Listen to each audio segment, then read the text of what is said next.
अस्सलामुअलैकुम, आप देख रहे हैं समा। मैं हूँ फवाद सैदी और मैं हूँ सबा शेख। बुलेटिन का बाकायदा आगाज करेंगे इस अफसोसनाक खबर से। कराची में सिंध मदरसतुल इस्लाम के बानी हसन आफंदी के पोते जैन आफंदी को कत्ल कर दिया गया। मुलजिमान ने घर में घुसकर मुलाजमीन को बांधा, फिर बेडरूम का दरवाजा तोड़कर जैन आफंदी पर फायर किया। मजीद बता रहे हैं chief crime reporter Ahmad Rahman Khan.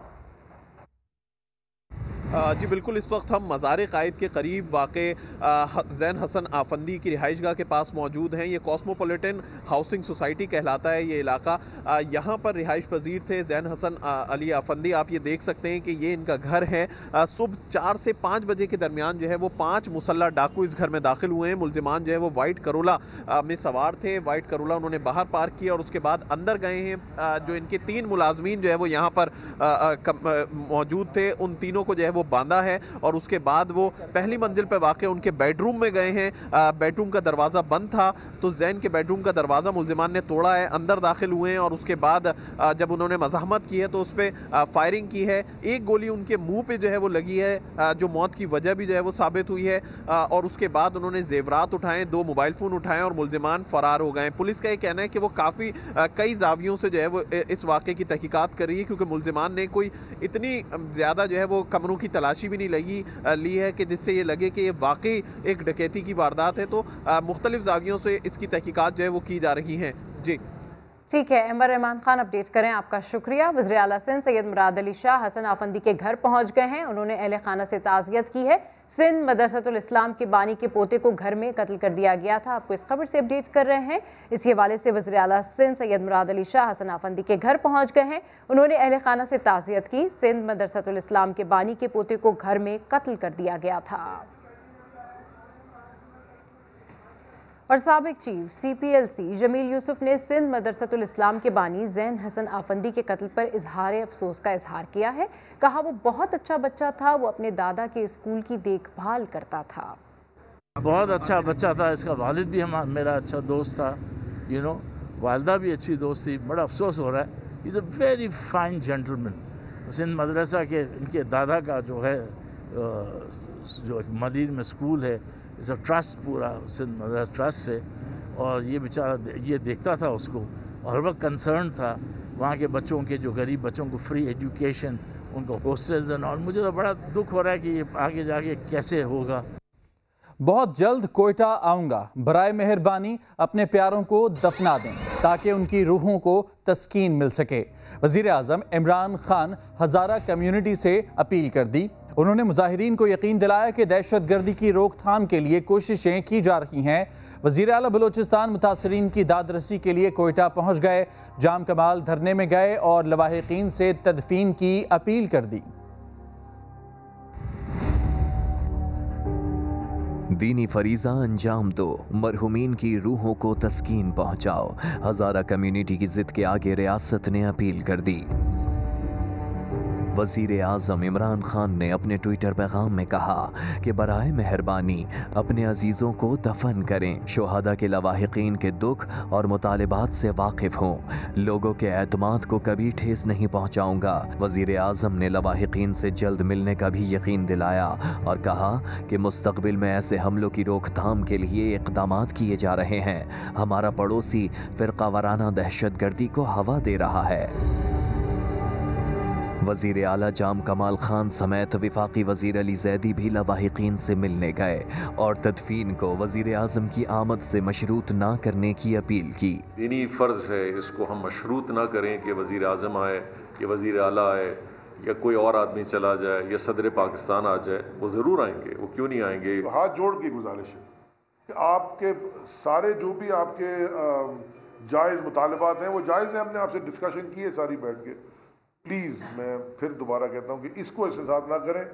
मैं भी आपकी कम्युनिटी का हूँ। वज़ीर आला ने धरने के शुरका से खिताब में भी यकीन दिलाया कि ऐसा मुमकिन नहीं कि वज़ीर आज़म आपके पास ना आए। अगर इमरान खान साहब के आने से यहाँ मसले हल होते हैं तो इमरान खान साहब 2 मिनट नहीं लगाएंगे इधर आने के लिए। लेकिन मैं वही कहूँगा, वो आके हमसे क्या कहेंगे? वो बोलेंगे जी आपकी सूबाई हुकूमत बैठी है, आप इनसे मसला हल कराएं। मैं आपको क्या दे सकता हूँ? अमन चाहिए। यस, वो अमन मैं और आप लाएंगे। मगरिबी बाईपास पर हज़ारा कम्युनिटी का लाशें रख कर एहतजाज चौथे दिन भी जारी है, जिसमें ख़वातीन और बच्चों की भी बड़ी तादाद शरीक है।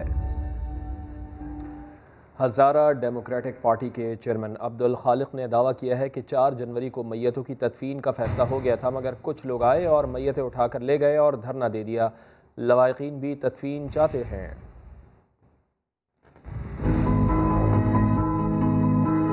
यहाँ के जितने भी स्टेक होल्डर्स थे, हज़ारा डेमोक्रेटिक पार्टी से शिया कॉन्फ्रेंस, शिया उलमा कौंसिल, ये सारे बशमूल इबादतुल मुस्लिमीन, हम इस बात पर पहुंचे मुत्तफ़िक़ा तौर पर हम मैयतों की तदफीन कल 1 बजे होंगी। हुआ ये कि मतलब अगले दिन हम सारे यहाँ पे आने वाले थे कि भाई कुछ लोगों ने जो है वो आके जो है मतलब मैयतों को उठा के ले गए। आज वो एक बड़े दीदा दिलेरी से कम इस जगह पे उनके खून पे जो है हमें ये नहीं कहना चाहिए कि भाई वो खुद आए थे। हम लवाहिकीन से मिले, लवाहिकीन इंतहाई बेचारा है, इंतहाई अफसुर्दा है और वो भी चाहते हैं कि उनके शुहदा तदफीन किया जाए।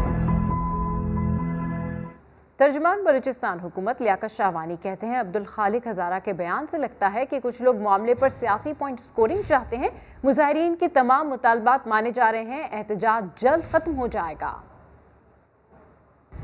देखिए, खालिक हज़ारा साहब ने प्रेस कॉन्फ्रेंस में जो गुफ्तगू की उसमें उन्होंने इस तरफ इशारा किया कि जो लवाहिकीन हैं मोस्टली वो इस बात पे आमादा हो गए थे कि जो डेड बॉडीज वहाँ पे पड़े हैं उनके तगद्दुस को मद्देनजर रखते हुए तदफीन कर लेनी चाहिए और उसके बाद फिर प्रोटेस्ट का अमल जो है वो जारी रहता है, तो कोई इश्यू नहीं। लेकिन और इस पे बाकी तमाम जो स्टेक होल्डर्स हैं, दीगर पॉलिटिकल पार्टीज हैं या स्टेक होल्डर्स हैं, वो भी एग्री कर गए थे। लेकिन कुछ लोग बीच में वो इशारा इस तरफ करने चाह रहे थे कि वो पॉइंट स्कोरिंग के हवाले से ये बात कर रहे थे कि कोई पॉइंट स्कोरिंग करने या उसको पॉलिटिसाइज करने की कोशिश कर रहे हैं या इसको पॉलिटिकली एक्सप्लॉइट करने की कोशिश कर रहे हैं। तो उनका ये नजरिया था, इस हवाले से उन्होंने बात की। मैं तो ये समझता हूँ कि ये जो एहतजाज है इसको भी इंशाल्लाह खत्म होना चाहिए। सीएम साहब भी जो है आज इमाम बारगाह भी गए थे, वहाँ से प्रेस कॉन्फ्रेंस किया और फिर बाद में जो मुजाहिरीन है उनसे मिलने भी गए। तो इंशाल्लाह इस प्रोसेस को भी खत्म होना चाहिए और जो श्योरिटीज वो मांग रहे हैं वो सारे श्योरिटीज उनके मुतालबात पूरी किए जा रहे हैं, तो इंशाल्लाह ये प्रोसेस भी खत्म हो जाएगा। सानह मच के खिलाफ कराची के मुख्तलिफ मकामात पर एहतजाजी धरने जारी हैं, जिसकी वजह से ट्रैफिक की रवानी बुरी तरह मुतासर हो रही है। खुर्शीद आलम की रिपोर्ट देखिए। सानह मच के खिलाफ कराची में 18 मकामात पर एहतजाज। शहर भर में ट्रैफिक मसाइल 2 गुना बढ़ गए। सुबह के औकात में दफातर जाने वालों को शदीद परेशानी उठाना पड़ी। शहरियों को मीलों पैदल चलना पड़ा। तनख्वाहों पे असर पड़ता है, वैसे ही महंगाई इतनी हो गई है। अभी मेरी तनख्वाह कट जाएगी, हाफ डे लगेगा मेरा, तो कंपनी तो नहीं पे करेगी ना इसको। तो इस चीज़ को हुकूमत को देखना चाहिए। आवाम को इतना परेशान नहीं करे, आवाम वैसे ही परेशान हुई है। कितने टाइम बाद तो जॉब पे लोग जा रहे हैं और उससे ही रोका जा रहा है।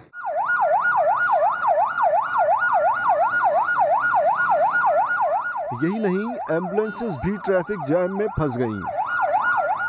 आज को इंटरव्यू के लिए जाना होगा, हम हॉस्पिटल जा रहे हैं, जरूरी जाना था। 1 साल के बाद आज अपॉइंटमेंट मिला था। सदर से लेकर गुरु मंदिर, ड्रिग रोड, अबुल हसन अस्फहानी रोड और नॉर्थ कराची तक ट्रैफिक की रवानी बुरी तरह मुतासिर हो रही है।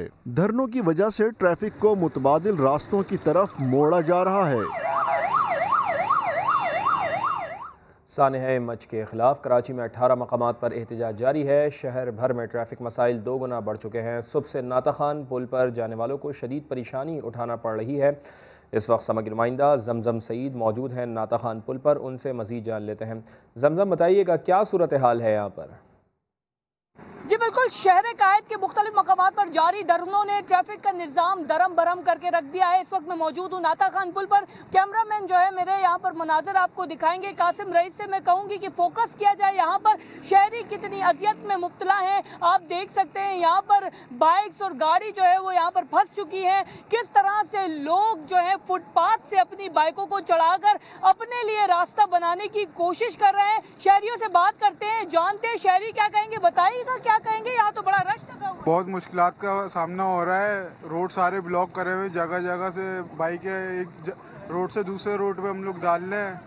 घर पहुंचना लेट हो रहे हैं। जी बिल्कुल, घरों को पहुंचना है, देर भी हो रही है। मैं कैमरामैन से कहूँगी एक मरतबा फिर दिखाएं कि किस तरह से लोग इस वक्त शदीद अजियत में मुब्तला हैं। सुबह से ये सिलसिला जो है ये हम सामने देखते हुए आ रहे हैं। तमाम तर रोड्स जो हैं वो ब्लॉक कर दिए गए हैं। यहाँ पर शहरी अजियत का शिकार हैं। जी, कराची के मुख्तलिफ इलाकों में आम शाहराहें बंद होने से शहरी परेशान हैं। लोग क्या कहते हैं आपको भी सुनवाते हैं।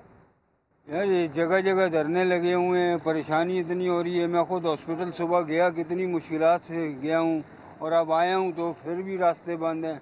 यार आप लोगों से इल्तिमास है कि रास्ते खोल दो, पब्लिक को परेशानी हो रही है। आप भी पब्लिक हो, हम भी पब्लिक हैं, तो इससे कोई हमें फ़ायदा नहीं हो रहा ना आपको हो रहा है।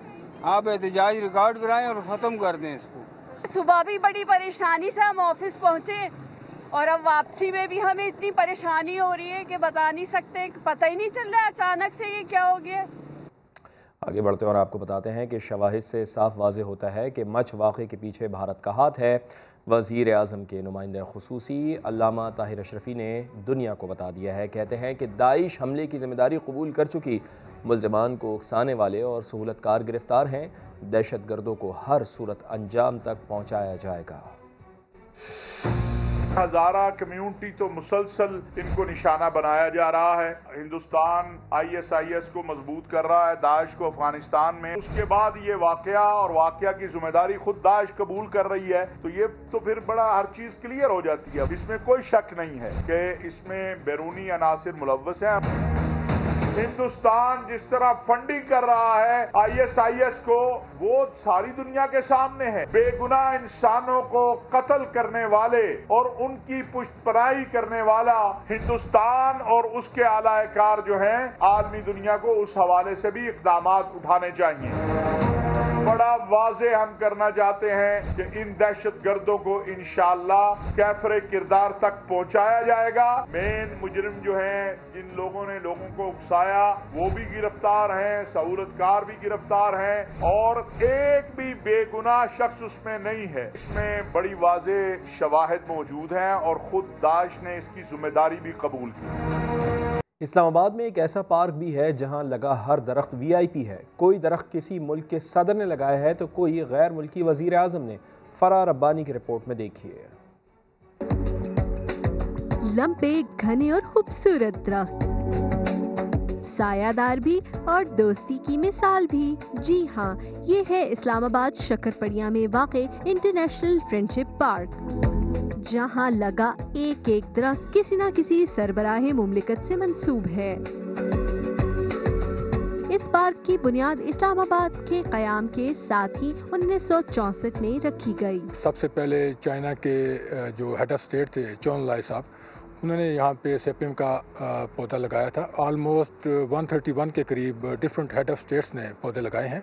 इस खूबसूरत पार्क में चनार, जैतून, चीड़, पाइन और दीगर इकसाम के दरख्त मौजूद हैं। वी आर ट्राइंग कि हम इसको डेवलप करने के बाद इसको Guinness book of world record में लेके जाएं और उसका नाम वहाँ पे दबाएं। फ्रेंडशिप पार्क के दरमियान इस्लामाबाद का खूबसूरत नक्शा भी मौजूद है, जो इस शहर के पहले मास्टर प्लान की कॉपी है। यहाँ पर लगे दरख्त जिन जिन गैर मुल्की सियासी शख्सियात के साथ मंसूब हैं, पाकिस्तान के ताल्लुकात दीन मुमालिक के साथ इसी तरह फल फूल रहे हैं। कैमरामैन सैयद वाजिद अली के साथ फराह रब्बानी, समा, इस्लामाबाद। तो अब खेलों की दुनिया का रुख करते हैं। दौरा न्यूजीलैंड का रिपोर्ट कार्ड सामने आ गया। टेस्ट सीरीज में न्यूजीलैंड ने पाकिस्तान को वाइट वॉश कर दिया। क्राइस्ट चर्च टेस्ट में कौमी टीम को 176 रन से शर्मनाक शिकस्त का सामना करना पड़ा। पूरी टीम दूसरी इनिंग्स में 186 रन पर ढेर हो गई। Bouncy tracks, seamers friendly wickets. New Zealand, England और ऑस्ट्रेलिया के मैदान कभी पाकिस्तानी फास्ट बॉलर्स के लिए जन्नत हुआ करते थे, मगर आज Pakistani fast bowlers friendly pitches पर विकेट्स को तरस रहे हैं। नवंबर 2019 से जनवरी 2021 तक पाकिस्तान ने ऑस्ट्रेलिया, इंग्लैंड और न्यूजीलैंड में 7 टेस्ट मैचेस खेले। 20 साला शाहीन आफरीदी ने 7 मैचेस में 43 की बदतरीन औसत से सिर्फ 16 विकेटें हासिल की। ऑस्ट्रेलिया में 5, इंग्लैंड में 5 और न्यूजीलैंड में 6 विकेटें मिली। 30 साला मोहम्मद अब्बास ने 6 टेस्ट मैचेस खेले और 51 की शर्मनाक औसत से फ़कत 9 विकेटें लीं। ऑस्ट्रेलिया में 0, इंग्लैंड में 5 और न्यूजीलैंड में 4 शिकार कर सके। 17 साला नौजवान स्पीड स्टार नसीम शाह ने 6 मैचेस में 71 की भयानक एवरेज से बस 8 विकेटें हासिल की। ऑस्ट्रेलिया में 1, इंग्लैंड में 3 और न्यूजीलैंड में सिर्फ 4। पाकिस्तानी फास्ट बॉलर्स की कारकर्दगी बॉलिंग कोच वकार यूनिस के लिए भी एक सवालिया निशान है। पीसीबी सिलेक्शन कमेटी का बड़ा फैसला, जनूबी अफ्रीका के खिलाफ होम T20 सीरीज़ में शर्जील खान को दूसरा मौका दिया जाएगा। मज़ीद जानते हैं, समग्र नुमाइंदे शुएब जट हमारे साथ मौजूद हैं। शुएब, कब होगा टीम का ऐलान? जी बिल्कुल, टीम का ऐलान तो उसमें भी थोड़ा सा वक्त बाकी है, क्योंकि अभी वहां से मिसबाहुल हक ने वापस आना है, फिर बाबर आजम जो है उनसे भी सिलेक्शन कमेटी जो है वो टीम के अनाउंस से पहले मुशावरत करना चाहती है। लेकिन आपको अहम खबर देता चलूं कि पाकिस्तान क्रिकेट बोर्ड की सिलेक्शन कमेटी ने बड़ा फैसला कर लिया है कि शर्जील खान को इंटरनेशनल क्रिकेट में दोबारा मौका दिया जाए, और इसके लिए जो जनूबी अफ्रीका के खिलाफ होम सीरीज है उसके लिए वो फेवरेट उम्मीदवार हैं। बतौर ओपनर वो T20 में दोबारा से एक्शन में नजर आएंगे। उनके अलावा आजम खान जो है वो भी पाकिस्तान टीम की सिलेक्शन के लिए जेर गौर है। सऊद शकील का नाम भी जेर गौर है। हसन अली जिन्होंने अभी अपनी परफॉर्मेंस जो है उसको साबित कर दिखाया अपने आप को, उनको भी टीम की सिलेक्शन के लिए जेर गौर लाया गया है। जबकि स्पिनर नोमान अली को भी जो है वो कंसीडर किया जा रहा है। पाकिस्तान क्रिकेट टीम की सिलेक्शन कमेटी का बाकायदा इजलास जो है वो आइंदा चंद दिनों में है, और इससे मुतालिक जो है वो पहली मर्तबा मीडिया को एजेंडा भी शेयर किया जाएगा कि उसमें क्या क्या चीजें डिस्कस की जाएंगी। तो एक तो बड़ी डेवलपमेंट है कि शर्जील खान जो है वो टीम में वापस आ रहे हैं, जबकि हसन अली की भी टीम में वापसी तय हो गई, और आजम खान को पहली मर्तबा पाकिस्तान टीम की नुमाइंदगी का मौका मिल सकता है। जी, अफगानिस्तान की वजारत खारजा ने कहा है कि मच में दहशतगर्दी का शिकार 10 में से 7 मजदूरों का ताल्लुक अफगानिस्तान से है। अफगान सिफारती अमला मैयत आबाई वतन रवाना करने के लिए पाकिस्तानी हुक्काम से ताउन करे। अफगान वजारत खारजा के बयान में कहा गया है कि अफगानिस्तान दहशतगर्दी के वहशियाना वाक़े की मजम्मत करता है, मुतासरा खानदानों से हमदर्दी और ताज़ियत का इजहार करता है। कोयटा में अफगान कौंसल खाने ने लाशों की शनाख्त के सिलसिले में लवाहिकीन और पाकिस्तानी हुक्काम से रब्ता किया। अफगान हुकूमत ने इस्लामाबाद और कोयटा में अफगान सफारत खाने और कौंसल खाने को हिदायत की कि वो अफगान बाशिंदों की लाशें आबाई वतन भेजने के लिए लवाहिकीन से हर मुमकिन ताउन करें। अफगान हुकूमत चाहती है कि वाक़े की तहकीकात के लिए पाकिस्तानी हुक्काम के साथ मिलकर काम करें। बैरून मुमालिक से ग्रेजुएट सैकड़ों डॉक्टर्स का रजिस्ट्रेशन न होने पर पाकिस्तान मेडिकल कमीशन के खिलाफ एहतजाज। धरने के बाइस श्रीनगर हाईवे बंद हो गई। मुजाहिरीन को मुंतशिर करने के लिए पुलिस ने वाटर कैनन का भी इस्तेमाल किया। इस्लामाबाद से देखिए आदिल तनोली की रिपोर्ट।